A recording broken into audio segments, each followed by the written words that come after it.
Hello, chart watchers, and welcome to this Tuesday, January 16th Market Watchers live show with your hosts, Tom Bowley and Aaron Swinlin. For those of you joining us for the first time today, welcome to the show. And for our regulars, welcome back. Well, it's another interesting day in the market. We've got the Dow Jones just back in September. We saw it past 22,000, October 23,000, November 24,000. We missed out on 25,000 barely in December, hitting 25,000 beginning of January. And now today, 26,000 on the Dow. We went up over 26,000. You can see we've pulled back just slightly below that psychological level. The S&P 500 also having a nice day, as have the other major indices, but we are well off the earlier highs. So we'll have to see whether or not we can bounce back and get back to those highs later in the session, or whether or not maybe we turn red and perhaps this is a short-term top that the market has been looking for a while. We'll have to wait to see. The 10-year Treasury yield currently pretty close to the unchanged line. We were down earlier on the yield, but we have rallied back, and the yield now sitting close to that flat line. Leading the market today, healthcare. Healthcare having a really strong day on the back of United Healthcare's earnings report, which was much stronger than expected.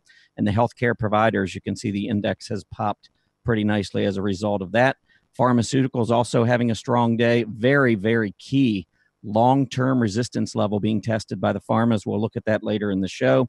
McKesson Corp, MCK, one of the pharmas, doing very well, trying to make a key breakout. And then finally, a group in the consumer discretionary area, the gambling index, which had been kind of laying dormant for a while, actually got off to a great start this morning. And you can see one of the stocks, MLCO, that has performed really well. And with that, I'm going to bring in my co-host, Aaron Swinlin. Aaron, how are you doing this morning after a long weekend? Oh, I'm doing quite well. I always like those long weekends. I don't. You don't? Well, I do in the sense it's nice having the time off, but I find by the time Monday rolls around, it's like I don't even know what to do with myself. I look and the market's not doing anything. Right, exactly. Yeah, there's a lot of things to do around the house, unfortunately. I actually got the Christmas tree down finally, so Yeah, well, it's probably about time. I mean, I'm not judging, but it is thank you. middle of January now. Thank you very much. Just a reminder.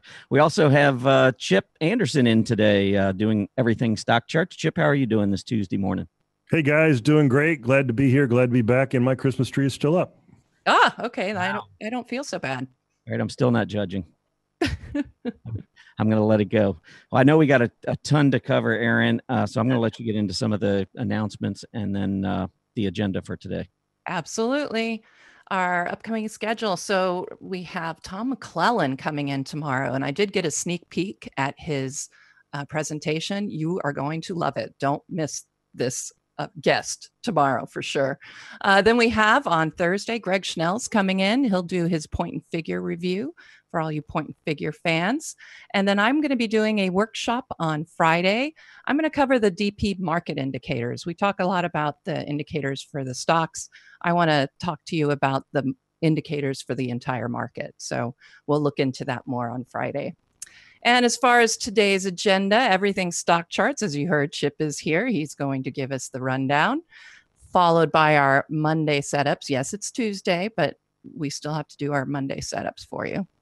And we have 10 and 10 to 1, as always, followed by, General Electric is going to be our very first stock, kind of an interesting one lately. So we'll take a peek at that, and then we'll finish up with the decision point report, and I'll give you the rundown as to what happened last week and what to expect this week.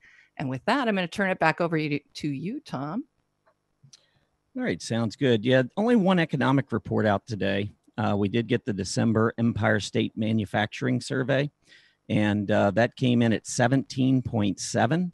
The market was expecting 19, so a little bit of a disappointment, but most of these manufacturing surveys have been blowing the estimates right out of the water over the last few months, showing that manufacturing is strong.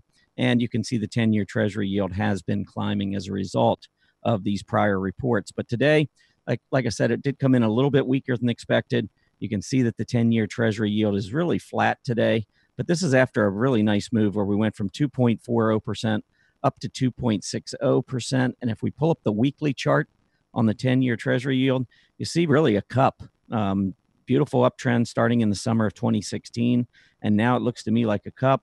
Maybe you could call it a little bit of an inverse head and shoulders where we topped, came down, put in a shoulder, put in the left side of the neckline, went down, put in the head. Now we're all the way back up to this 260 level and perhaps ready to print the right side of a neckline. Either way, though, you call it inverse head and shoulders, you call it a cup, it's still a pretty bullish pattern off of an uptrend when you consolidate like this over a long period of time. So it does appear that the technicals are suggesting we are going to get a breakout in the yield to the upside, and that would coincide with what the Fed's been telling us all along, that we should be looking for higher Treasury yields, higher interest rates ahead. Now, a couple of the areas that I mentioned early when we were just talking about the giving you a quick update, the Healthcare Providers Index. I'm going to pull this up for you. This is the DJUSHP. And you can see this particular index has just been on fire. And if you pull it up, I always like to pull these industry groups up relative to the S&P 500 because we're in a raging bull market. So the fact that a group is going up doesn't always tell you the whole picture. And I'm going to switch this over to a line chart, which I prefer anytime I'm looking at a relative chart. But you can see after sideways consolidating here for a few months with a little bit of a pullback in between, we did finally make a relative breakout in this particular industry group relative to the S&P. We went back, tested relative price support, and now you can see with the action recently here in 2018, we are moving up again. So the DJUSHP, to me, is a group that continues to lead the S&P 500. I think you can find some pretty good stocks here. And as I mentioned, UNP came out with, or no, it wasn't UNP, it was UNH. Sorry about that. United Health Group, you can see making a very significant breakout here above the prior high, and they're doing it on the back of earnings, which I'll get into in just a couple minutes. There were a couple of, I think maybe 4 really big size companies that reported this morning, all beating estimates on the top and bottom line. So the market's been going up, and one of the things that drives the stock market is earnings. And so anytime we see a big rally like this, it's telling us the market's anticipating strong results, and we're getting those strong results. But before we get into the individual stocks, I also want to pull up the pharmas, which is DJUSPR. And this one's really interesting to me because here you're getting a breakout on the daily chart over the highs that we saw in October, but off of a very steep uptrend so far in 2018.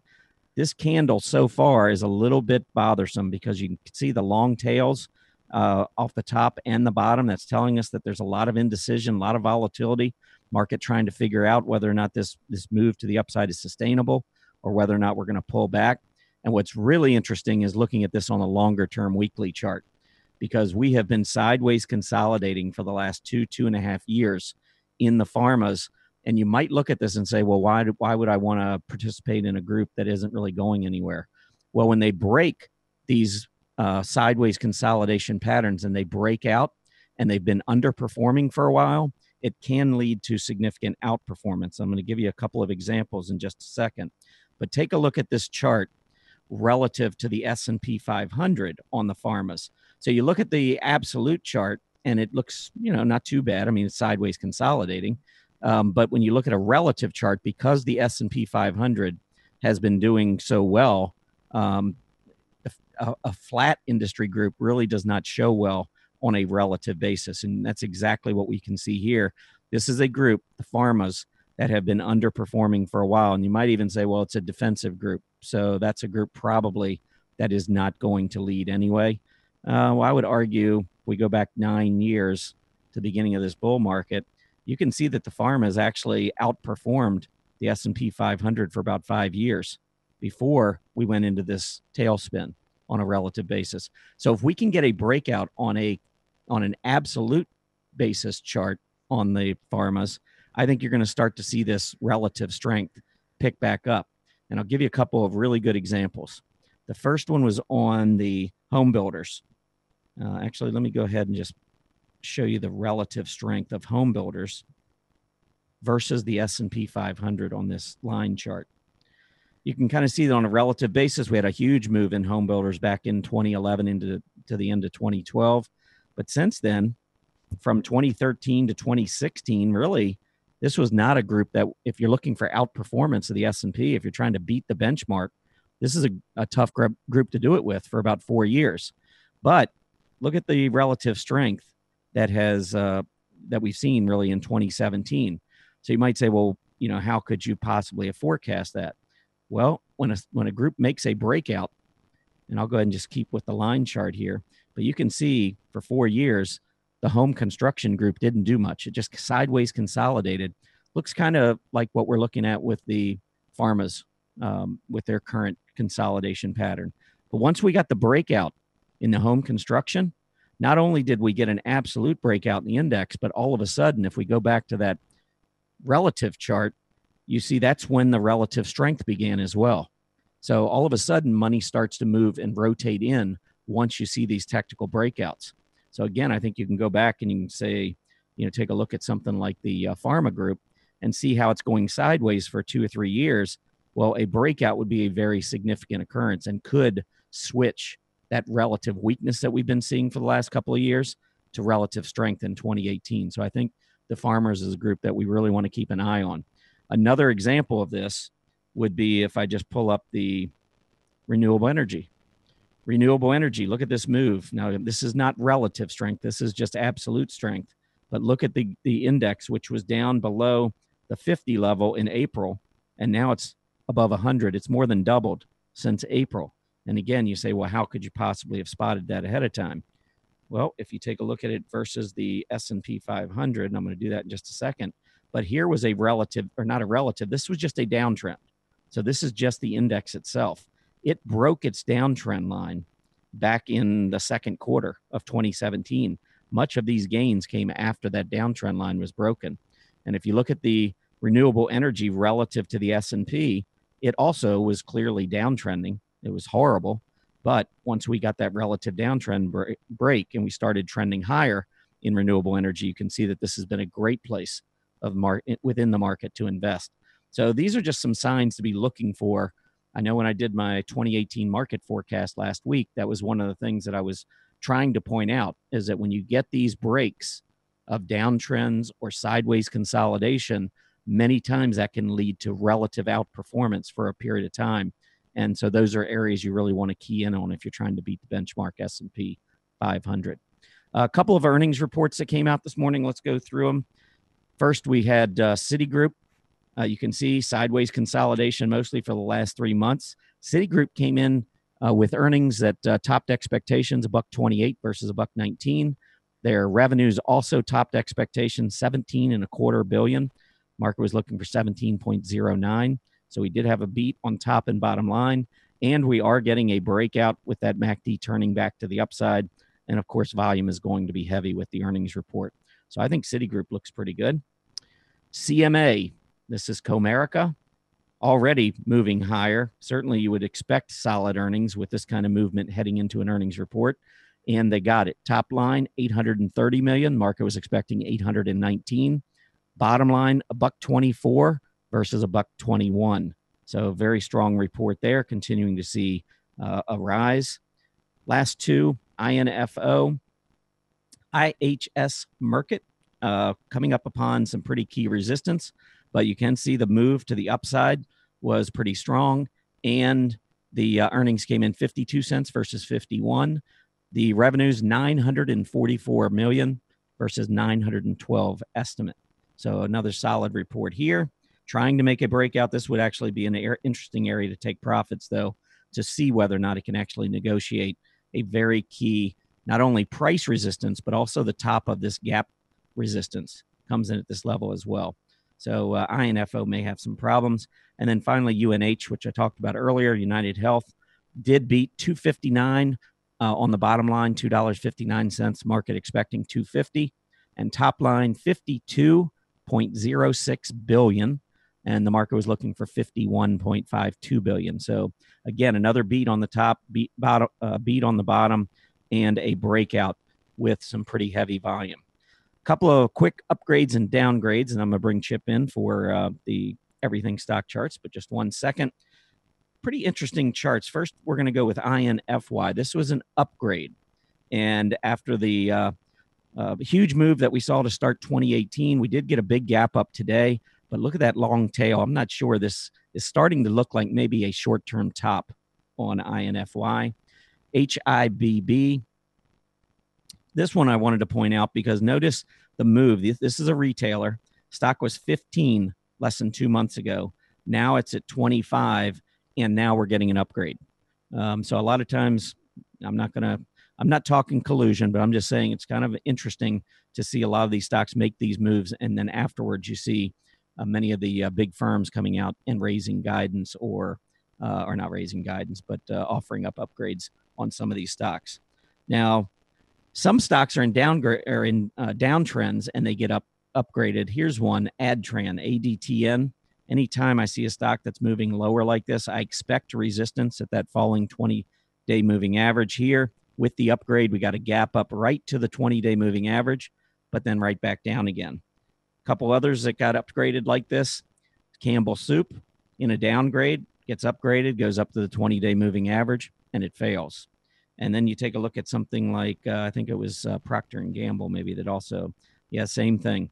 Downgraded, downtrending. It was below the 20-day. It got an upgrade, goes up, tests the 20, and comes right back down again. So these fundamental news events that you get, they're nice, but a lot of times all they do is provide an opportunity for the next wave of selling. In this case, you can see that this upgrade, that's all it did. It set up the next wave of selling. A couple of downgrades. UAA, this is Under Armour. Stock was uptrending off of this big, huge move to the downside, but now look at this action. I don't like the increasing volume and the move back below the 20. It does have a pretty key gap support level, though, just at about the 14 level. So we'll see whether or not we can hold there. And the final one I wanted to talk about was Finisar. Huge gap up here with massive volume. I believe that was an earnings announcement. Went all the way back down. Didn't quite get to the gap support area, but it did pull back for about 2 weeks, started to turn up, and now we get a downgrade in the stock, and I actually think the test of the 20-day is a buy signal. So, a lot of times these upgrades and downgrades can set up some pretty interesting charts technically. And with that, I'm going to bring in Chip Anderson for Everything Stock Charts. What you got for us today, Chip? Well, hey, everyone. Let me get the screen switched over here, and we're going to talk today about the number one thing that we are currently hearing in our customer support areas. There we go. Which is, how do we make or how do you get the most out of a StockCharts subscription? There are lots of different options that we have. This is, initially you might think this is a salesy thing, but again, what I'm trying to do here is make sure everyone has the right subscription with the right options for how you use StockCharts. We made some changes recently, and I want to go over that. And maybe that's my key message for those of you that have been around a while, is that things have changed. Back last year, we changed from something that we had forever called bundled pricing, and we moved to a new form called a la carte pricing. And a la carte pricing gives you more flexibility. Let me talk about it. So in the bundled model, which we used to have, it was just one price for everything. We had the data and the charting service all in one price. But the problem was the data wasn't really ours to give. I'm talking specifically here about real-time data. Those data and the price that we were having to charge for that data was essentially exchange fees that go to the various stock exchanges. We bundled them together back when we started StockCharts back in 2001 to make things simple for you. There are less steps involved. It's just one price. It's very clear. However, because the market exchange fees were bundled in, we couldn't offer refunds. And when we got to offering more types of data from different markets, we had problems with people wanting various permutations, and you couldn't mix and match. You can only have one data plan. So that was really limiting. And so what we've done now, again, starting last year, and continuing to roll out as everyone expires and renews their account, is the a la carte service, where data fees are charged separately from the charting service. So the charting service is what we provide, and that's what we charge for. And we have always wanted to, and now we can, have a lot of flexibility in our pricing and a lot of flexibility in the options that we do. If somebody wants to upgrade or downgrade, they can do that. And if somebody wants a refund, we can give them all that kind of stuff we can do at the charting service level. And now, because we've split out the data fees from the charting service, we're back into a much more flexible capability. The only problem here is that because the data fees are charged separately, you're going to get two charges per month. Assuming you do a month-to-month plan, you'll get one for the charting service and one for the thing. We have a little video here. I want to show you the video, and if we can put that on now, let everyone watch it, and then I'll come back and explain it. With 3 unique service levels and multiple data plans to choose from, StockCharts.com makes it easy to customize your account to best match your specific needs. In this video, we'll help you explore all the benefits of your membership by explaining our service levels, data plans, and pricing. Let's see how it works. To start, you'll want to choose from one of our 3 service levels: Basic, Extra, or Pro. Each service level represents a collection of features and options bundled together. If you're new to StockCharts, our basic service level is a great place to start. At $14.95 per month, Basic will allow you to create larger, more powerful charts and save them to your account. Next up is our Extra service level, the most popular choice among StockCharts users. At $24.95 per month, it includes all the features of our basic level, plus more saved chart storage and the ability to create custom scans and alerts. If you want it all, our Pro service level is for you. At only $39.95 per month, Pro includes even more storage for your saved charts, custom scans and alerts, as well as faster auto refresh, historical data, and much more. For all service levels, you can choose to subscribe on either a monthly or an annual basis. Our monthly renewal option is similar to most other web-based subscription services. You pay for 1 month of service at a time, and your account will simply renew automatically each month. With our annual renewal option, you prepay for 12 months of service and we'll give you the 13th month for free. If at any point you'd like to change your service level or renewal preferences, you can always do so from the Your Account page. Now that you've chosen a service level, let's find a data plan that works best for you. Regardless of service level, all StockCharts accounts come standard with our free data plan, which uses BAT's real-time data for the US and delayed data for all other markets. However, if you want to enhance your StockCharts experience even more, you can customize your account by adding official real-time data plans for one or more of the stock exchanges we support. Similar to exchange fees, prices for each plan vary, as they reflect the fees charged by the exchanges for your use of the real-time data. We want to make sure you have the data that's right for you, so our data plans are flexible and can be added or removed at any time. Keep in mind that all real-time data plans are billed separately from your service level subscription and always on a monthly basis. Unless removed from your account, data plans renew automatically at the end of each billing month. If you do choose to remove a plan, the change will take effect at the end of the month. All data plan charges are non-refundable. To explore all our data plans and update your preferences, visit the Your Account page. StockCharts.com gives you the charting tools and resources you need to invest smarter. And now with the flexibility to customize your service level, renewal cycle, and data plans, we make it easy to find the account options that are just right for you. Take control of your investing in just a few simple clicks with StockCharts.com, simply the web's best financial charts. Okay, so hopefully that video has been helpful. I'm going to go through a couple of the points that it glossed over or didn't get a chance to cover in more detail for you guys, just to make, again, sure that you've got the right service for you. Step number one, as you saw, was you need to make sure you have the right service level. We have 3 service levels. I think most people know this.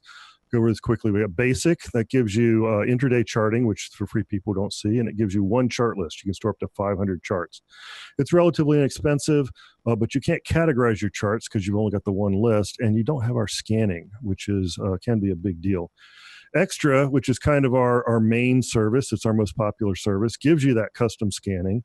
You get up to 250 chart lists, and again, each list can contain up to 500 charts. So that's a lot of saving capability and a lot of categorization capability.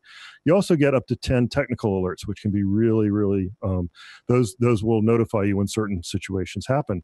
We think it's a really good value. It's kind of, again, in the Goldilocks range. And the cons, we've designed it to not have a whole lot of cons. There's not too much that you can go wrong with Extra, and if you're doing a free trial, that's where we start you out. We also have our Pro service, which is essentially just more of everything. Everything that you see in Extra, you get more of in Pro. One of the key features people really like about Pro is the 5-second auto refresh. Normally in Extra, it's a 15-second auto refresh. Some people who trade very frequently want more, and so they get the 5-second one. You also get up to 100 technical alerts instead of just 10, and you get more historical data. It is relatively expensive. So again, a lot of people will start out in Extra, use that for quite some time, and then they'll either upgrade or downgrade depending on the value that they see. So that's the service level. And then what you need to remember is now you have to match up your service level with one or more data plans. And the really good news here is that we have a free data plan, which is pretty good. Especially if you're a U.S. Investor that isn't investing frequently, isn't trading frequently. Our free service, which is based on real-time data from the BATS exchange for U.S. stocks, should do well for many people. It's our most popular, of course. It also, if you're in Canada or you're in some of our other world areas, you'll get delayed information with this plan. The Pro, though, is it doesn't cost anything. Now, you can either stick with the free plan or you can add other official real-time data plans to your account to get kind of better, if you will, real-time data. The U.S. real-time plan will get you official data from the NYSE and NASDAQ instead of the BATS data, and I'll show you in just a minute the difference between those two. You've also got the Canadian real-time plan, which you can add if you're up there, and it's $9.95 per month for the real-time TSX data. Otherwise, it's delayed. Similarly for the LSE data in the UK and the NSE data in India. So now let's look at the difference. Again, the key here, because it's the a la carte plan, you can have as many or as few of these as you want.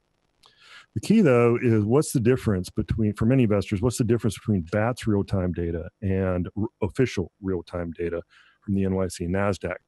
So here's the deal on BATS. It's free, but it's not 100% the same as NYSE and NASDAQ. It's pretty close, but it's not the same. And volume data in particular is not at all the same as NYSE and NASDAQ. So we use, if you have the free plan, we'll use BATS data to fill in that 20-minute delay that the NYSE NASDAQ forces us to have you. So in other words, if we didn't have BATS, and you were using the free plan, you'd have 20-minute delayed chart.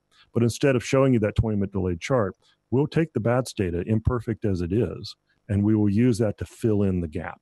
And let me show you what I mean by that. So here's a chart. This is from a while ago, but you get a sense. This is an intraday chart using the BATS real-time system. And you see here that there's a yellow line about, a third of the way over, a quarter of the way over from the right. And that yellow dash line is the dividing line between data that we get from the NYSE, which is the delayed data, and the data that we get from BATS, which we use to fill in the gap. And you can see there. And so just some points here. As the bars cross that yellow line, they might change slightly because we're getting different data. So that's something to watch out for. Anytime you see bars on stock charts that are highlighted, candles like you see here that are highlighted in yellow, that means they are subject to change. They're not official. They're not finished. And so that's why all of those bars are highlighted on this particular chart. They are subject to change. Notice also that we do not show you volume data during the BATS period. And that's because the volume from BATS is significantly lower than the volume from the NYSE. It would be misleading to do that. While we can show you price indicators based on BATS data, we cannot show you volume-based indicators because, again, we don't have the volume, or we don't have volume that we think is useful. It would be comparing apples and oranges. So for many people, this is no big deal. They're maybe longer term investors. They're not active traders. They want to save a little money. BATS is a great way to go. On the other hand, some people that do trade, some of these differences are significant. Here's another thing. Let me just show you the difference. On the left, we have a BATS chart with the yellow highlighted bars. And on the right, we have a real-time, an official real-time chart. Notice that it's only the final bar that's highlighted in green. That means it's an official bar. That final bar is still subject to change, but all the other bars are good. You'll also notice that we have volume, and we have our volume indicators on the chart on the right.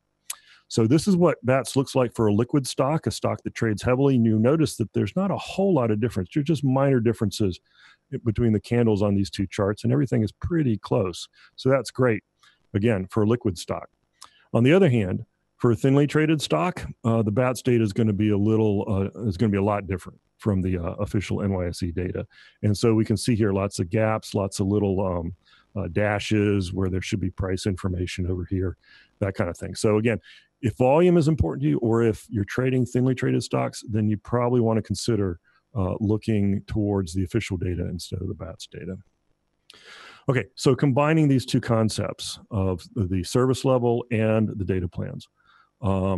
Here's some examples.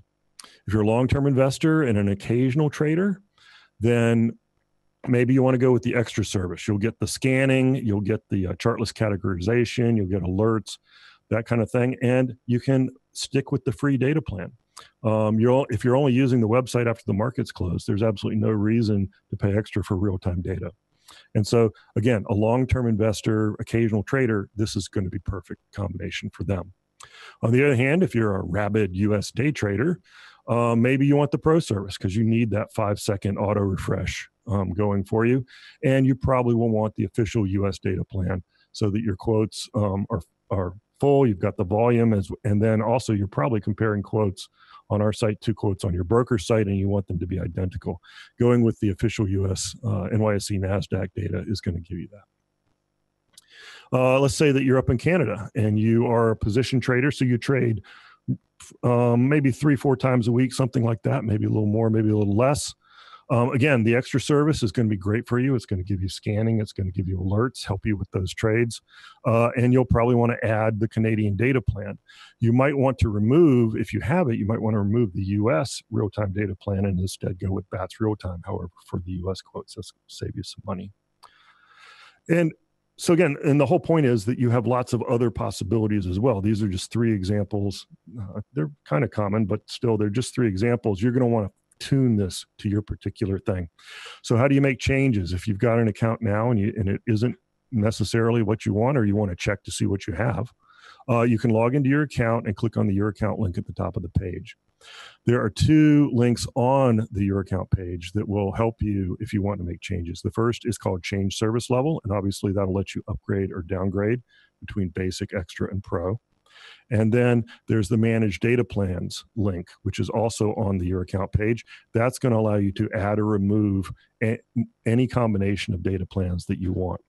You just need to remember, again, that data plans are not refundable because they're essentially exchange fees, and they are automatically renewed each month. You can't pre-purchase data plans.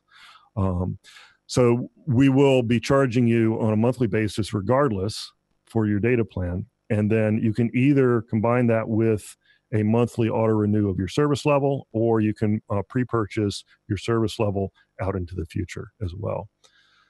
So there's lots and lots of information I've just given you. All of it is contained on stockcharts.com/sales/pricing.html. And that page also includes the video that we saw earlier.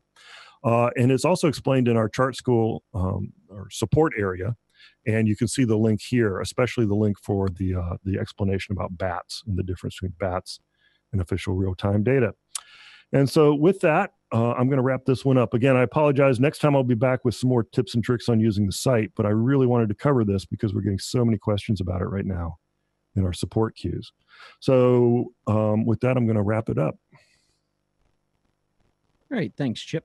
Certainly appreciate you coming on. And this is a weekly segment that we do, and it rotates between Chip and Bill and Grayson, and we always get some great information. I think this did clear up a lot of questions for a lot of folks, so appreciate you coming on here. All right, Aaron, I believe it is time to move on. We have our Monday setups. Of course, it is Tuesday. We know what day it is. It's just there was no Monday this week, but we're just going to stick with that segment being Monday setup. So I know last week I was just looking just a few seconds ago, and I did see that mine's going the wrong way today, and yours is certainly outperforming me. So I think what we'll do is first highlight that your stock, which was Faro, F-A-R-O, I believe. If you could pull that screen up, I think that will let everyone see how your stock did last week. And then just make sure that you are that you're unmuted. Indeed. Okay, here we go. Let's see. There's an intraday chart. for Faro. So we picked these on the 8th over here. So I think I got mine in at about 51.10. So it was right about here when I got in. So yeah, it's made a nice move. It looks like probably up a little, well, about 3%, I think, for that one. So I'm pretty happy with that. You should be. That was a great pick, no doubt about it. Yes. So I think you won last week, I think, if we want to compete, so to speak. Sure. So I think I have you this week, but last week I'm pretty sure you got me. Yeah, I think you can go ahead and put up AVAV. That was the one that I had picked, and actually it was doing pretty well earlier today, but then with the whole market pulling back, this one's been kind of volatile as well. And I also want to comment, there was a question that had come in and asked why I would trade this one or why I would pick it, because I generally stay away from illiquid stocks. But I would just clarify on this one, I don't believe that this stock is an illiquid stock. I think I looked up earlier, and their average volume for the last few months has been it's been over 400,000 shares. And normally what I look for are stocks that have at least an average of 200,000 to 300,000 shares. So, I mean, on occasion, the stock does trade below 200,000, but I certainly wouldn't call it illiquid relative to a lot of other smaller stocks. So I'm fine with the liquidity. But yeah, you can see that the stock with the pullback today has come back quite a bit. And as Aaron was mentioning, January 8th, last Monday, is when we did these picks. And I think it was right around 53.42. So about the noon, right around in there somewhere. And it is right now at 53.42. So let me just say it's about flat. I think that's fair. I mean, really, if we had taken it earlier today, I think I'd calculated at one point you were up at least 1.25%. So I think at the earlier high, it was about 3% actually, because it would have been about $1.50 higher than where it is now. But hey, we do it when we're going through the segment. So you're up 3%. You win this week, and now we're on to our next week. All right, let's look at them. So I ran my DP scan, of which you will find at the bottom of our Market Watchers blog recaps. So at the very bottom, there is a link to my PMO scan that I do for our Monday setups if you want to tweak it or take a peek at it. I only had, when I ran it this morning, I only had 7 come up, which was a big difference from last Tuesday, I guess. Last Monday, I had like 42. So today it was actually nice for prep to only have 7. And I went ahead and took 3 out. And honestly, I probably could have taken this one out too. Nectar, but I will talk about them as we go. And I'm pretty sure I'm gonna pick Kelly Services as my pick. But let's double check and see if that's really what I need to do here. I think I am going to go with Kelly, even though this one's probably a better one as far as if I were going to go out and invest my money. We had this double bottom. It has executed over the neckline, so we should get a move, at least to test this overhead resistance. But as far as a Monday setup pick, I mean, it only gave me about a 2% shot if we made it to overhead resistance. I mean, it certainly could go above that.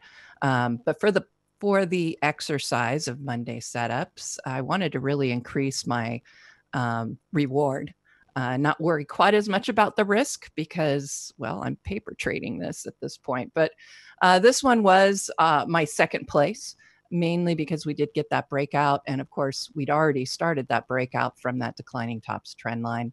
I did want to also point out on this, when we talk about negative and positive divergences. And in this case back here, this would be a negative divergence, of course. These PMO tops are declining while the price tops are not. So that when we got that top and the PMO had the sell signal, the expectation would be a breakdown, and we've gotten that. So I would say that divergence is no longer in play. So, but we do have that PMO buy signal in oversold territory above the 0 line, which is nice. So we've got some internal strength going on there. So I think this one's still a pretty good pick. It just wasn't the one that I picked for Monday setups. The next one I'm going to look at is NBT Bank Corp. And in this case, you got the breakout from that declining tops trend line like that. There's your PMO buy signal above the 0 line. And in this case, I would say we have, this would be considered a negative divergence if you look at the PMO bottoms in decline while the price bottoms are rising. Clearly that's something that you certainly could consider. And of course, right here we have that bearish confirmation, but we've now gotten the breakout. I like seeing the OBV reach above the previous top back here in mid-December. So I think this one looks pretty good, and your upside potential is nice at about $40.50. So I think that it still looks pretty good. Over here in the thumbnail, you can see how the 20 just barely escaped a negative crossover on the 50. So I think that's also a positive. We didn't get that neutral signal, so there was no whipsaw. And now we're seeing the 20 rising along with price. So I think that one looks pretty good. And then I'm going to take Nectar, which is the one I didn't choose. It did come up on my scan. This one for me is, it's too volatile. The risk on it is too much for me. But we did get a positive, we're getting a PMO buy signal like any minute now. But, that's coming, of course, off the momentum from this almost straight up rally that we're seeing. And I never like to see those straight up ones like this. I think that it's a little dangerous, and I'd be looking for a pullback with Nectar. And I'm going to pull up the weekly chart because I know I looked at the weekly chart just to get a feel for it. And yeah, this is, talk about a parabolic. Don't like it. Obviously, the PMO is very overbought. Certainly there's more room for a possible upside. We could be looking at a flag here, but not something I would want to get into. I think it's made its move. So that's why if I had more choices this morning, I probably wouldn't have included this, but I wanted to give you an idea as to why I didn't pick it. And then finally, I'll finish off with my choice, which is Kelly Services, Kelya, Kelya. And here's why I'm picking it. I like the double bottom formation. We haven't quite gotten the breakout above that neckline, but we did get the breakout above that declining tops trend line. And I really like the way the PMO is scooping up, and it's now about ready to give us a PMO buy signal. So I think all of that looks very positive, and upside potential to get to overhead resistance is more of a 7% move. So that's why I picked it as far as the Monday setups. I still think, of course, it does have some potential as a real world trade, but I know I would be waiting to see that breakout happen, and maybe even get a 2% above that breakout level before I would probably enter myself. But again, I'm more of an intermediate term trader, and I'd be willing to wait it out. So this is my pick, and it looks like right now last is 28.66. There you go. 28.66 it is. It's in the books. All right, your turn. All right, so let's see. I still haven't even picked mine yet, so I have to go through the setups and kind of decide as I go through. I had one ready to go, and the stock just it's been having a great day, and so I'm going to have to find something else. I don't want to get it when it's so far away from support. But the first stock that I wanted to mention, and by the way, I'll come back to this, but you can go into the blogs, and anytime you go into the Trading Places blog, there's a live chart list at the top. And if you click on that, it will bring up setups, not just from this week, but from prior weeks. I usually just let them roll, and I think it'll allow up to 30 stocks or 30 charts in this. So I try to leave the prior ones in here, but I've got a list, and I would go from here, but I think it'll show up a little bit better on your charts if I pull them up separately. So let me go ahead and pull up AKAM. All right, AKAM, after gapping higher, you can see the very heavy volume on this move to the upside. It's been sideways consolidated. We have a false breakout back here with increasing volume, and now it's been pulling back. I do like the move back here to perhaps test the rising 20-day moving average, but I'm going to keep rolling. This is one that I think looks kind of interesting. Maybe another 50 cents or so to the downside I think would be interesting off that 20-day, because you could keep a fairly tight stop. Let's move on to MLCO. This was going to be my pick for today. I had it all set up. I really like the pullback. First of all, I like the space. I like the gambling industry because it is part of consumer discretionary, which has just been on fire. I think that the discretionary stocks are going to perform very well in 2018. And this was in an industry group that had been consolidating for a while, but it was just making a breakout. So I thought coming down here and testing a key trend line support and price support at the same time was going to be a great entry. But the stock gapped up today and is now, it's up 3.5, almost 3.60%, close to a resistance level. And now we've got support all the way back down here around 26.5 and resistance at 29.5. I'm actually just as close to my target now as I would be support. So I'm going to go ahead and pass on this one, even though I like the chart, I like the stock, I like the group. I just think after a 3.6% move in a very short-term competition like we try to do with this, I think is just makes it a little bit tough to go with that one. LAMR, this is Lamar Advertising, and you can see with the most recent high, you can see higher prices, the lower MACD, negative divergence, and then we got a bearish engulfing candle right at the top. And I wrote in my blog article this morning about negative divergences and how sometimes you get a negative divergence, but then the price just keeps going up, and up, and the MACD eventually turns higher and gets rid of the negative divergence. So I'm always looking for something else to confirm a potential top. And in this case, we had a reversing candle. So anytime I get a negative divergence with a reversing candle, I begin to think a little bit more bearishly about the stock in the near term.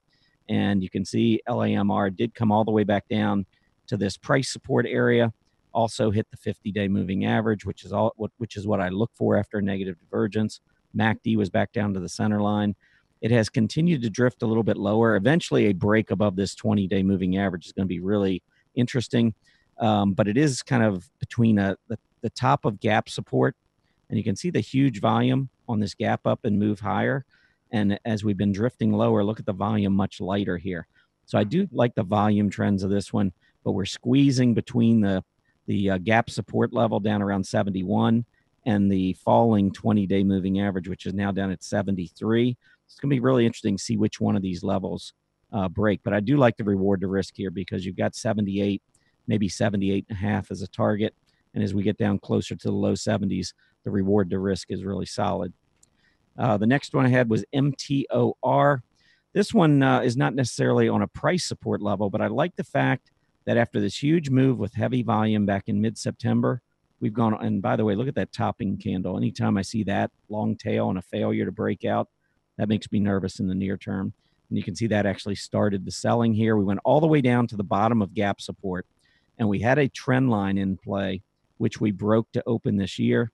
And after going back and retesting or back testing that trend line break, we are now starting to move higher again, even though we're down a little bit today. So this one just looks to me like it's maybe starting to put in a rounded bottom, maybe make a move back up toward that 26.75 area or so, where price resistance exists. Next is Nomad Foods Limited. Loved that hammer that printed on Friday. It was right after gapping up on very heavy volume. You can see we have not had a close below 16.25, and that was a really nice hammer. So I think that this one particularly could set up nicely. The problem I have is if it fails to hold 16.25, there's really not a great support level until we get all the way back down, price support that is, until we get down closer to 15.50, and that would be 75 cents. And to the upside, this range would only provide us up to $17 without a breakout, and that's the same as the risk if it breaks below 16.25. So I like that candle. I think if I was going to trade this one, I'd have to keep a really tight stop to make it worthwhile on a reward to risk basis. But I did like the chart. I like that candle. The volume trends you can see are very strong, and that is always a good thing in my book. And then OPHT, this is a small little pharma, and the stock has been showing over the last couple of months a really strong support area between 270 and 280. And so we dipped down last week into the 275 area before starting to turn back around. If it makes another move back toward the highs, we're talking about 340, 350, and with a fairly tight stop to the downside. The big question with a stock like this is if it does come out with some bad news, you could see a big gap to the downside. So those were some of the ones that I was looking at. I tell you what, I think for this week, I am going to go with LAMR. I'm going to go with Lamar Advertising. I just like the fact that it has already been retreating light volume. You can see the RSI after being at 70 is now back in the 40s. So let me just get a quick update on this one to make sure that we have the latest price, and that is 72.31. So $72.31. I would just say if I was trading it, really want to be careful if the top of gap support is lost. I don't expect it to be. And I actually would like to see, maybe it would have been nicer if we had been testing that level, because I do think we could see it. But the top of gap support is at 70.82. So that's about $1.50 below. So a couple percent to the downside is where I'd consider a closing price or closing stop.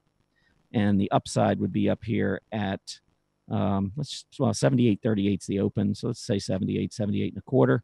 So I think the reward to risk is probably about 3 or 4 to 1, which I like. So I'm going to go with LAMR for this week. Oh, I like that.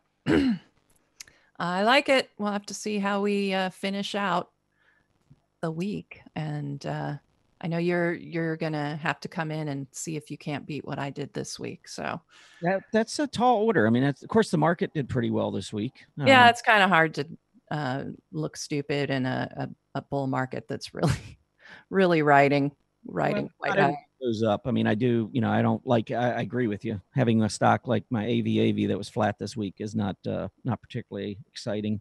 When the market's been rolling, you expect to outperform or try to outperform the S&P 500, and that was not the case. But it is what it is. We go from. It wasn't bad.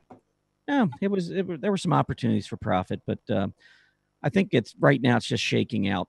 It had a big move to the upside after it gapped up with earnings. It pulled back and it's been consolidating. I'm really interested around 52 and a half. I want to make sure that level holds to the downside. And as long as that holds, I'm okay. And I would expect at some point we're going to get a trip back to 57, but we'll see. All right. But that is it for our Monday setups. And now let's get into the 10 and 10. Indeed. I've been taking notes furiously from the live chat room. One of the great things about coming and watching the show live, you can send us your symbols for the 10 and 10, and maybe you'll get selected. So our first one is General Electric, GE. Yeah, I was just quickly annotating. I tell you what, I do not. Well, first of all, I'm not a big fan of GE. Short term, we did talk about, I gave it some love last week. We finally made it back above the 20-day, and it was looking pretty good for a while. But it did have the most recent breakdown in terms of price. After it went straight down, it kind of held this area around 1980 or so, went sideways for a few days and then broke down on very heavy volume. We didn't quite get up to that level. And now with the 20 trying to go above the 50, we are currently with very heavy volume today. There's 122 million shares so far. Very heavy volume, potentially losing this 20-day moving average. And I would find that to be very bearish if this holds into today's close. So I'm not a fan of GE. You can see just from looking at the chart that the stock has been downtrending for quite some time. Maybe it's a great value play. We'll know that in another year or two. But from a technical trading perspective, trying to catch momentum to the upside and outperform the S&P 500, this is not a stock that I'm interested in. So I am going to avoid. Okay. Let's see. The next one I have for you is MNST. Of course, that would be Monster Beverage. All right, MNST, I do like the chart. I'm not a huge fan of these negative divergences that continue to print. Mm-hmm. But the move to the upside is really slowed, and that's allowing the negative divergence really to work out as the MACD works its way back down toward the center line. So here you can kind of see these lower lows on the MACD while prices continue to rise. And that just gives me a little concern. However, I will say this on the last breakout, check out the volume. Volume trends here are very strong. So MACD tells you one thing. It tells you about the price action, but I think it's a mistake to ignore volume. So while the prices are saying they're slowing momentum, the volume is saying this is still a very bullish looking chart a stock is being accumulated. So I would be a buyer. And I think if the stock got back to that 50-day moving average and close to recent price support, where it's been holding down around 62, you can see that 50-day is right there as well. That to me would be best entry into Monster. All right, let's look at an industrial here, 3M company. So MMM. Yeah, M3M was one that was on my list of setups for this week, and it didn't make the final cut, but I really like 3M. Nice move up. This is another one that beat earnings estimates, top and bottom line. That was back in October. They do have earnings coming up again soon, so definitely keep that in mind. But that was the prior high, which should provide a little bit of support. Went a little bit beneath there, and you can see the recent low. So this is an area of key support for me on the stock. But we have moved back up. We did make another breakout above about 243 or so. And so I think the MACD looks good. You can see with this latest high or the earlier high back in the beginning of December, we had higher prices, lower MACD, negative divergence. I'm looking for center line test and a 50-day test. And that's really what we got as we pulled back to the low at the end of the year and into early 2018. So I think we're now starting another uptrend. So that tells me any kind of a pullback to the rising 20-day moving average, it would be a buy for me. All right. The next one, the ever popular Alibaba, BABA. All right, Alibaba. I think we're in a handle. Nice uptrend. I think we've gotten a kind of a cup. So for those of you maybe who don't follow the patterns as much, in order to have a continuation pattern, you have to first have a trend higher. So I think we have that with that move straight up. And then the cup, you can use this parabola on the annotation tools. And then you just mark 3 levels, left side of the cup. Now, sometimes what I'll do is just put it in the middle here, just kind of give you this cup kind of a feel to it, even though it's not really a perfect rounded cup. But it is consolidating off of an uptrend.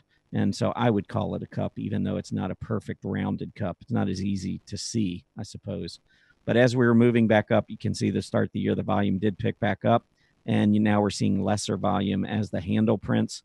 Normally a handle back down the 20-day moving average is what I look for, and then a breakout. But the one interesting thing, or maybe the exciting thing here, is that this, if you go from the top of the cup, about 190 to the bottom at 165, that would be a 25-point measurement up to 215 on the breakout.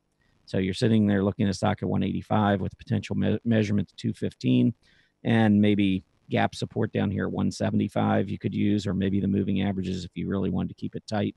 But I think Alibaba looks pretty good here. All right. An ETF for you, the iShares Mexico ETF, EWW. Somebody was looking and asking about this being a long choice.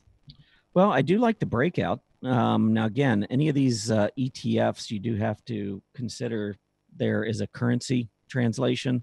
So you look at the chart, it may not exactly line up, and probably won't, with the underlying index in that country, because there is going to be dollar fluctuations and so forth. But I do like just looking at this chart by itself. I do like the fact that it consolidated.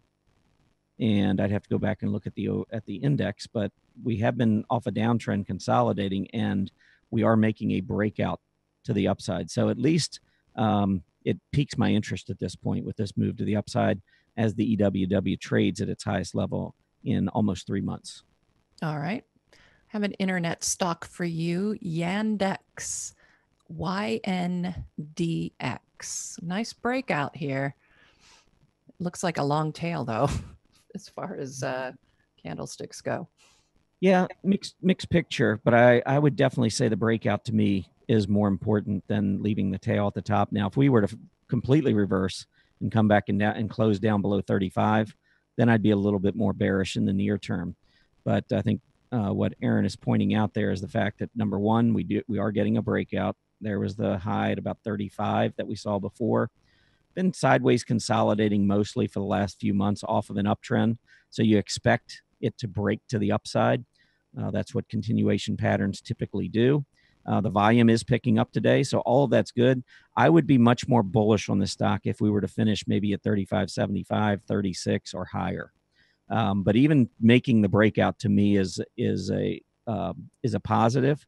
If we were to confirm that on today's close, then I would look to the rising 20-day moving average as my stop level on any pullback to the downside. I would not expect to see a close back below that rising 20-day. Okay. Let's see. Next one I have for you is VIPS. VIPS. Right. VIPS. VIP shop. Okay. VIPS. Quite the breakout. Wow. Yeah, this thing is just on fire. I mean, the problem with the stock, it's not that it's not doing well. It's doing extremely well. The problem is if I'm sitting on the sidelines watching it, where in the heck do you put your stop? I mean, it's about managing risk for me in trading. And so the problem with getting in on a stock like this is I have really no idea where to set my stop. I mean, there's a prior high here, and you can see we gapped up above it. So maybe a close below 15, but even that would be about 6% from where we are right now, just to get back down to the low where we were earlier today. So in this case, it's not really about whether the stock is bullish or not. I'm very bullish the stock. I just couldn't enter it after a move like this. I mean, stock earlier this year, just 10 days ago, was trading at 12 and now it's at 16. And that doesn't mean it can't go to 20. It certainly could. But again, you've got to manage risk. You can't be getting in thinking that stock's going to go to 20 without thinking about what happens if it goes the other direction. And so for me, the risk is just too great here. I'd have to see some pullback, some consolidation. Maybe if this is a flagpole, maybe we get a little bit of a flag or maybe a bullish wedge or something develops over here on the right-hand side as we round out January. Maybe at some point that could coincide with a 20-day test, and then I could at least have a fairly tight stop. But right now, the problem is I just have to give it too much room. So I like the stock. I just don't like entry here. Okay. Let's see. The next one I have for you for our Canadian friends, Bank of Nova Scotia. So that would be BNS.TO. I see an ascending triangle that has formed in December. Those are bullish patterns, but PMO just gave me a sell signal. Yeah, it's I think we're consolidating. I think this is kind of a reaccumulation phase. If I was going to talk, why coffee in, feeling pretty bold now that we've had Bruce on a couple times. But yeah, I think that we've got a nice uptrend. We had a reversing candle, a bearish engulfing candle there at the top with a negative divergence. So I would have been looking for more weakness in this one. I think as we were making this final breakout here too, you can see the volume wasn't exactly huge on that breakout. So I think there were a lot of signals here pointing to the fact the stock just needed a break. And so I think it's in this trading range. So the closer I can get it to 80, the better I like it. And to the upside, my target would probably be about 84 and a quarter or so. All right. Let's see. Next one, Walt Disney, DIS. Yeah, I made Disney one of my picks. I really like Disney. I think Disney is looking to have a pretty good 2018. Beautiful move to the upside. And this is what I was talking about. These stocks, when they come back, they pull back and they hit the rising 20-day moving average. To me, that's a much better reward to risk trade rather than trying to chase these big volume moves to the upside because these pullbacks are not fun after you own the stock.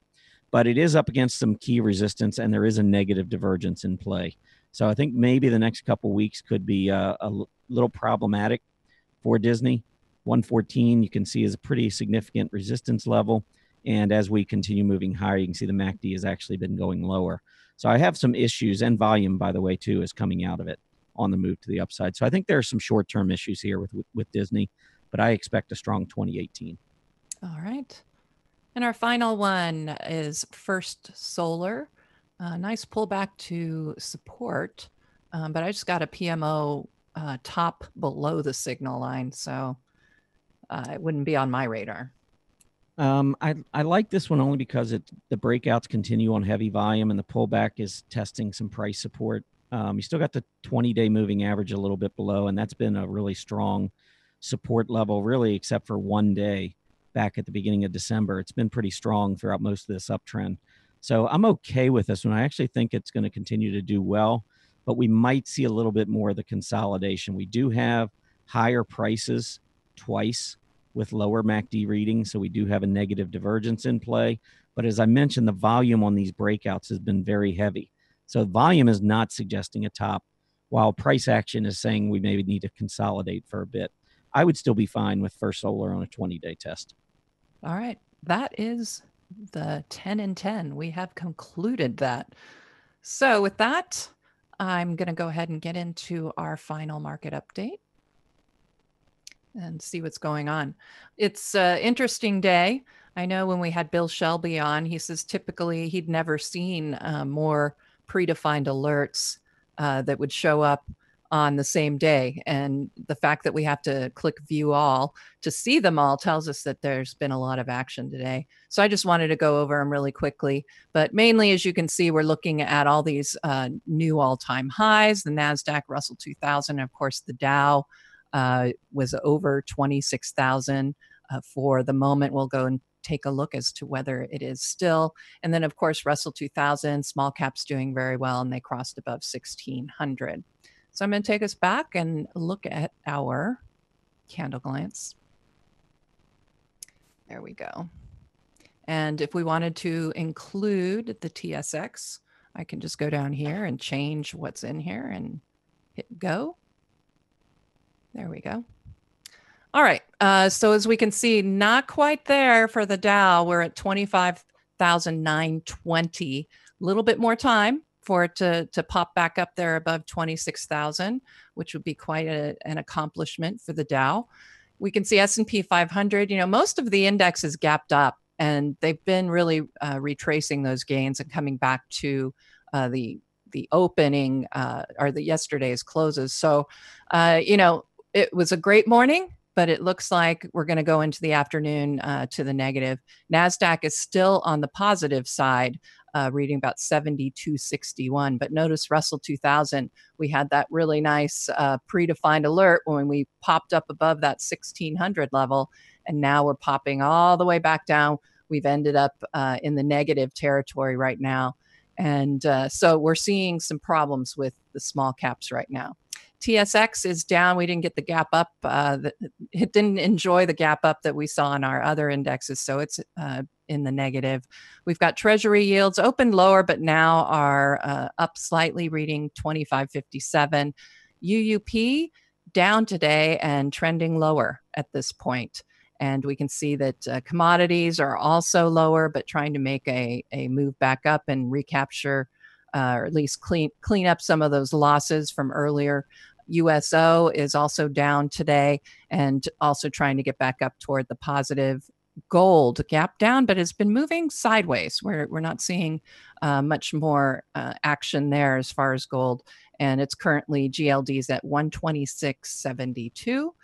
VIX is rising, and we're seeing readings above 11. So we've got an 1145 reading on the VIX currently, showing a little bit of nervousness out there for investors. Declines are now leading advances after this deep decline that we're seeing in the afternoon. I'm going to take us back and look at what our scooter movers are looking like currently. And you can select here whichever one you'd like to look at. And I'll be going over those signal boards shortly. So when we look at our scooters right now, we've got the top 10, of course. We can see Kohl's. It had that really nice move. Michael Kors, Urban Outfitters, lots of discretionary stocks up there. We can see as far as top up, who are the big movers right now? IBN, which is, well, I'm not going to try and pronounce that, but we can see that big gap up. Not a surprise to see it as a big scooter mover. I'm going to take us real quick to an RRG so we can see which ones are truly looking the best when you add into it the intermediate term. You want to look for these northeast movers. And we can see we've got Merck in there as well as WIT. Qualcomm, while in the leading area, is now moving southwest. And that's not really what you want to see, but it is still in the leading category. UNH is now fallen back into weakening and moving southwest.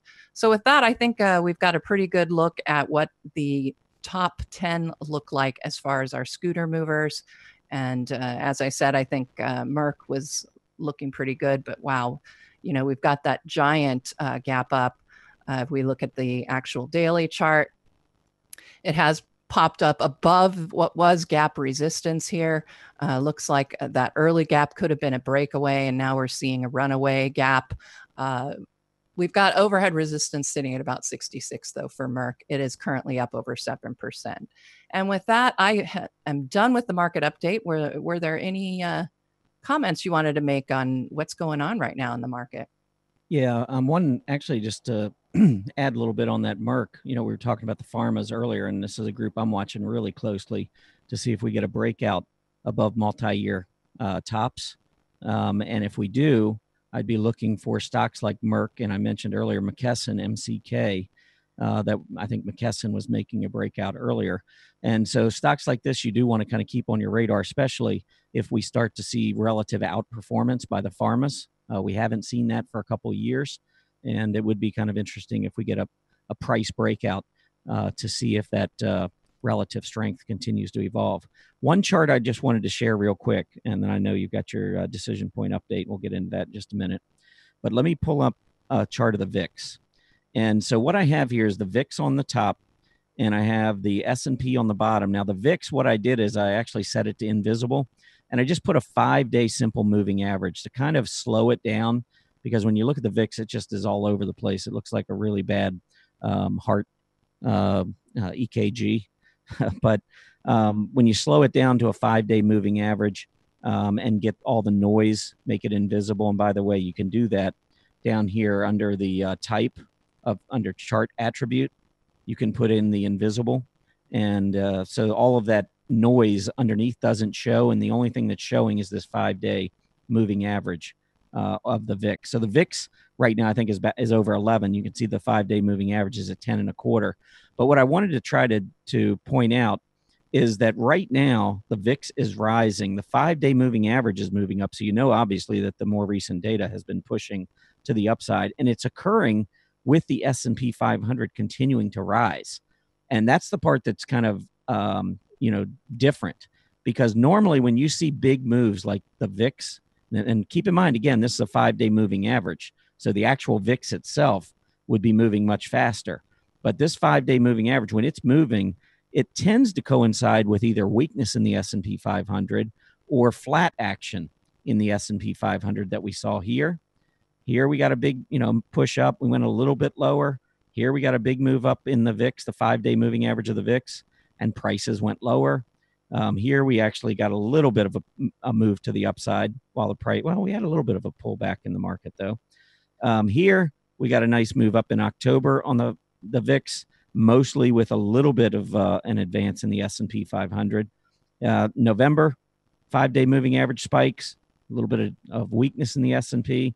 Same thing again as we go into December, a spike that occurs with maybe flat action. And then once again, just toward the end of 2017, you can see a spike in the VIX with a little bit of pullback. So I guess my point here I just wanted to make is that we are seeing the volatility index, the expected volatility, rise while the market continues pushing higher. Now, today's action, and you were pointing this out, Aaron, we're getting a pretty big reversal off of a big push to the upside. And this could be a very significant topping candle in the near term.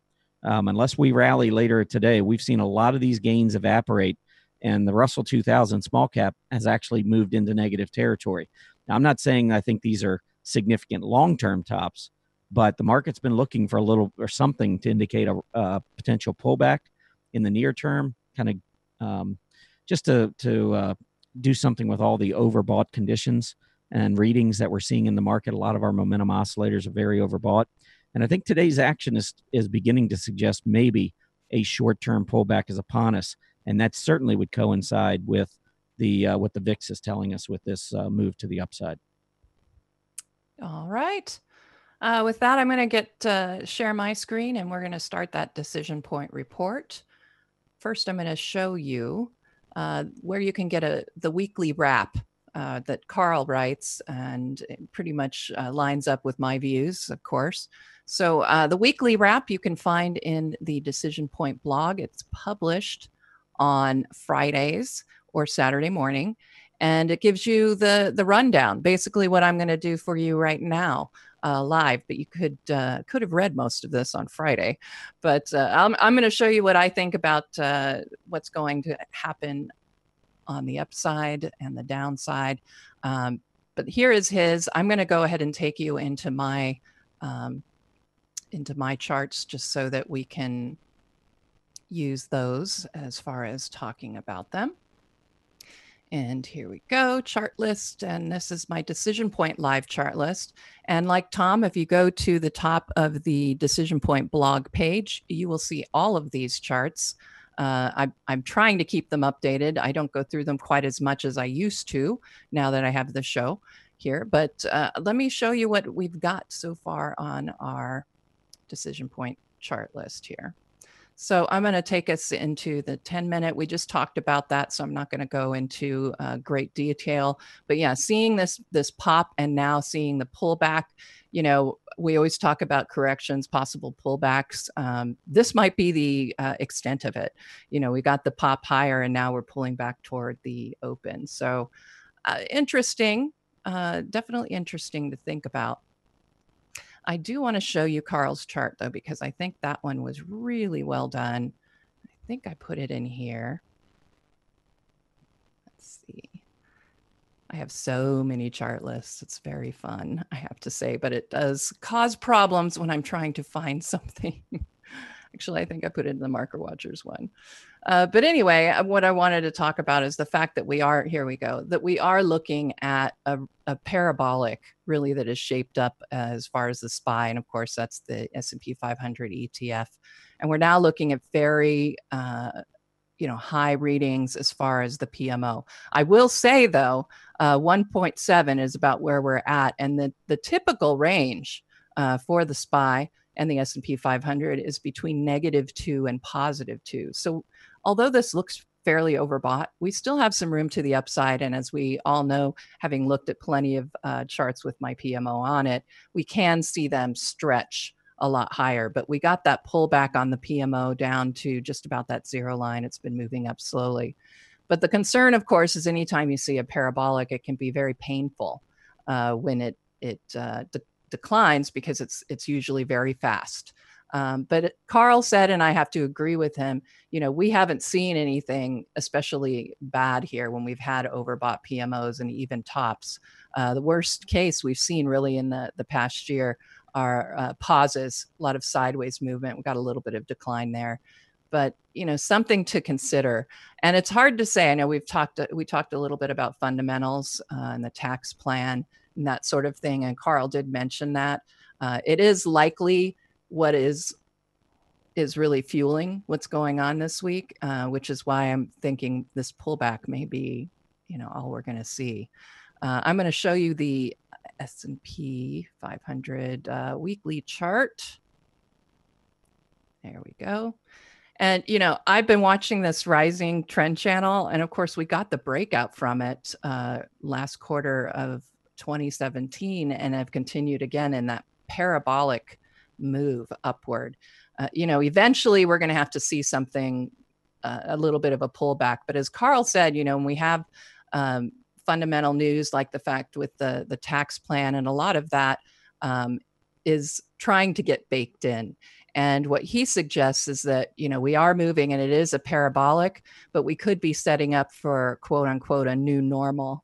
You know, now that we have all of the, you know, we don't know exactly how that's all going to play out next year as far as the tax, the new tax plan. But at this point, it's really fueling things. And as Carl said, we might end up finally getting a pause, but we're not going to likely see a correction or a pullback. And that's just because we are looking at the new normal, so to speak, as the corporate world is getting ready to enjoy some serious tax cuts. You can see you've got the PMO buy signal, and it isn't really overbought. It certainly could travel higher.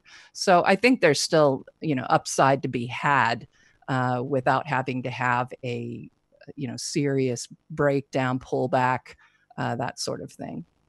Looking at our ultra short term or climactic indicators, I consider these sort of your day trader indicators because they really only give you information generally for the next couple of days or day, or as we're seeing right now, intraday.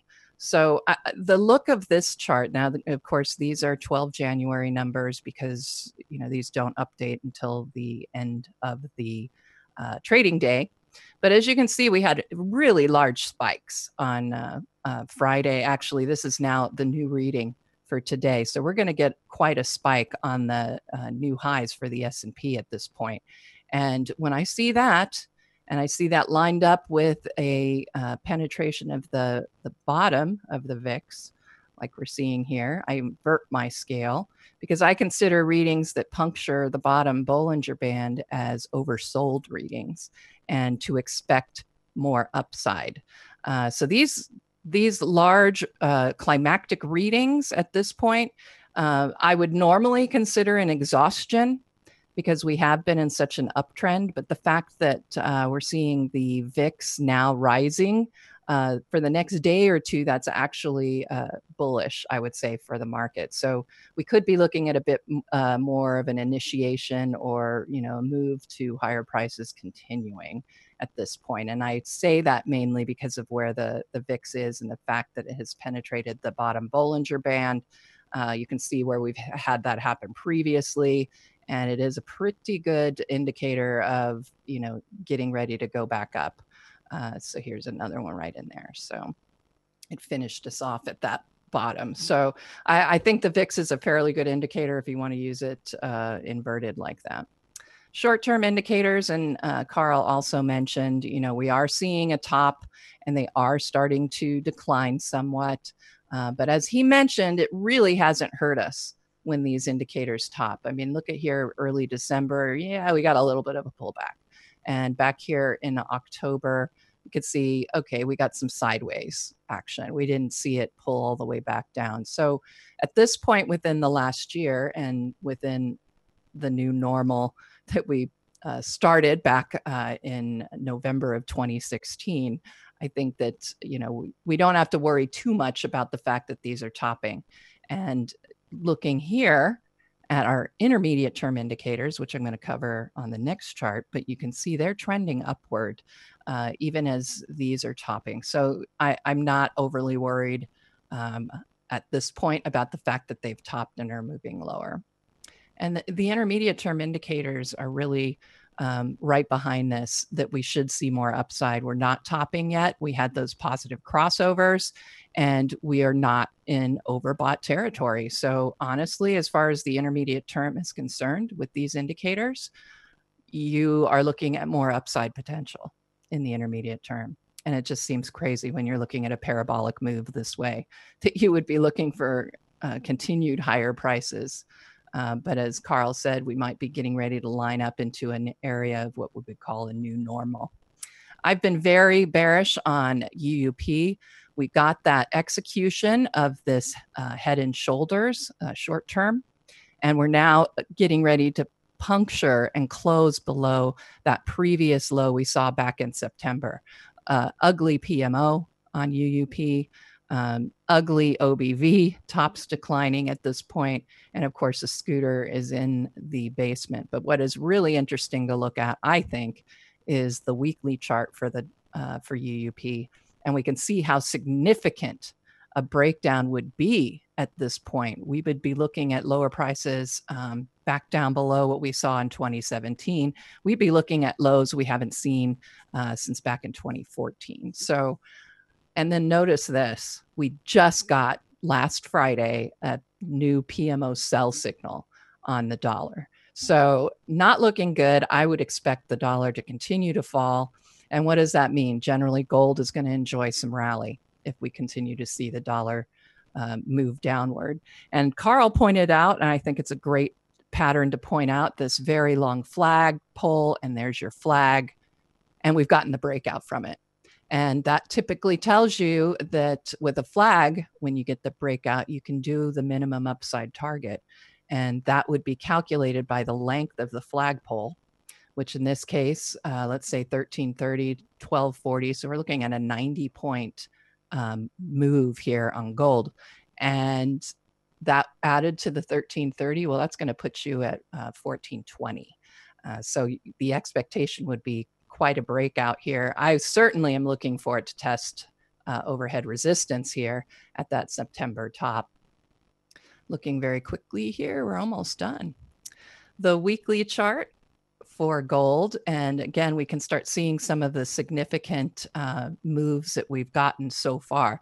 Now, when we did get this breakout from that long-term declining tops trend line, it was positive, but then we started to move along it. We pulled back. but we managed to stay above that previous resistance level, now support level. This is going to be very important, this 1350, 1375 area. That's the next level of some significant overhead resistance. But as I said, if this flag that executed is correct and we've got the new buy signal on the PMO, we could expect prices to move all the way up to that 1420 level, which would give us a breakout above this resistance level. So, 1400 I think is certainly doable at this point as far as gold, especially when you're looking at a dollar that's as weak as it is. On USO, on oil, I think that the daily chart's a lot less interesting than the weekly chart, so I'm just going to go ahead and skip over to that. And here we go. So this is oil prices on the top here. Look at that breakout right now above that $60 level. I know we've talked about that, I think, on Friday. You can see in the thumbnail we'd already moved above that. And now if you want to compare that to USO as well, it's also seeing that breakout. And where is our next area of overhead resistance? Well, for for USO, it would be about $16. And if we're looking at WTIC, I would go back and probably look at an area. Wow, we could go all the way up here. I'd say just looking at these lows back here. Let's get conservative here, and I would put this right about $80 a barrel. But we're certainly looking at some great movement as far as oil is concerned. We got that buy signal mid-year, and now we are looking at very overbought readings for that weekly PMO, but not too bad. All right, last one, TLT. Been watching this double top. I do believe that's still in play. You can get these rallies, but as long as we don't really start to move above this declining tops area, I'm fine with keeping this double top in play. The PMO looks pretty ugly. I would expect to see the breakdown here below the neckline at 121.50, a measurement of the pattern.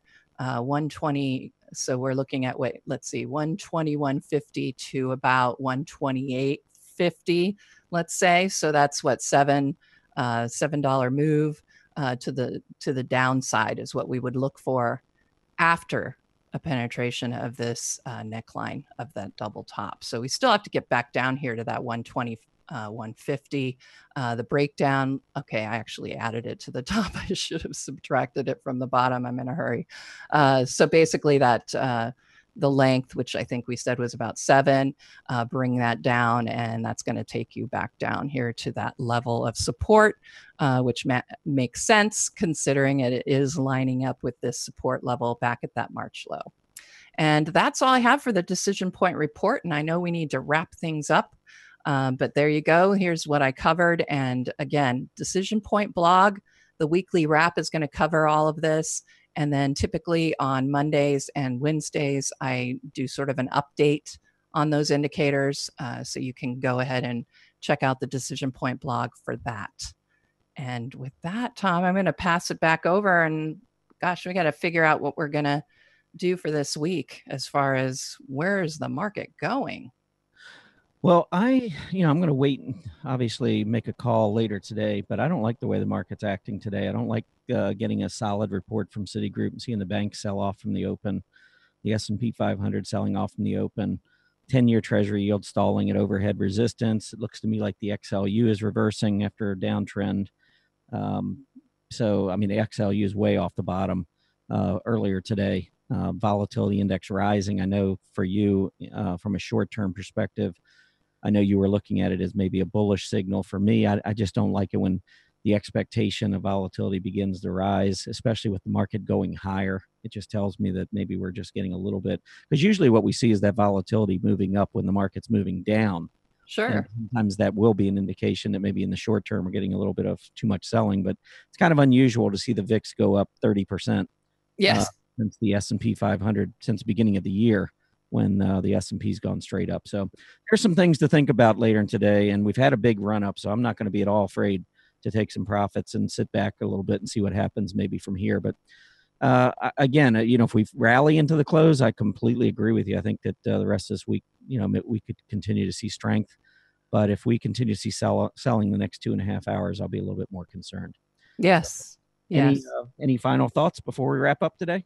Oh, goodness. No, just I'm excited tomorrow. Tom McClellan will be here, and I've studied him, and my dad has known him for years and years, and we use his indicators all the time. So I'm getting really excited about talking to him tomorrow. Yeah, that should be another great guest interview. So you definitely want to have that on your radar and put it on your calendar, and be sure to join us tomorrow for that. I do want to thank everybody for joining us today. Please remember to complete the survey as you exit.